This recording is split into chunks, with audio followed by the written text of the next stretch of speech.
Hi friends, இன்றைக்கி பீட்ரூட்டுக்காரனை தான் கதம் பண்ணி நாங்கள் பூரி போட்டு சாப்பிட போகிறோம்.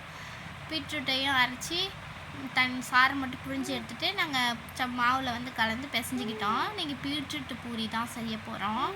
அதையும் ரெடி பண்ணிவிட்டு என் ஹஸ்பண்ட் வந்து பிசைஞ்சு எனக்கு தீட்டி கொடுத்துட்டாரு. நான் பக்கத்துலேயே குருமாவுக்கு ரெடி பண்ணிட்டேன். உருளைக்கிழங்கு பட்டாணி மசாலா தான். எண்ணெய் ஊற்றி சோம்பு போட்டு பொரிஞ்சதுக்கப்புறம் பச்சை மிளகா வெங்காயத்தெல்லாம் நல்லா வதக்கி விட்டு தக்காளியும் சேர்த்து வதக்கிக்கிங்க. அதுக்கப்புறம் வந்து உருளைக்கிழங்கையும் வதக்கிட்ட பிறகு நம்ம பட்டாணி வேக வச்சுருக்க பட்டாணியும் சேர்த்து ஊற்றிக்கலாம்.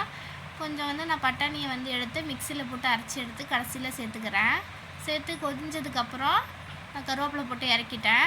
லாஸ்ட்டாக பூரியும் போட்டுட்டு இருக்கேன். நான் என் ஹஸ்பண்டுக்கு ஹார்ட்டு போட்ட பூரி போட்டு தரலான்ருந்தேங்க. அவர் ஒன்று போட்டார், எனக்கு கட் பண்ணி கொடுத்தாரு, நான் ஒன்று கட் பண்ணேன். அவர் போட்டது செம்மையாக வந்துருந்ததுங்க.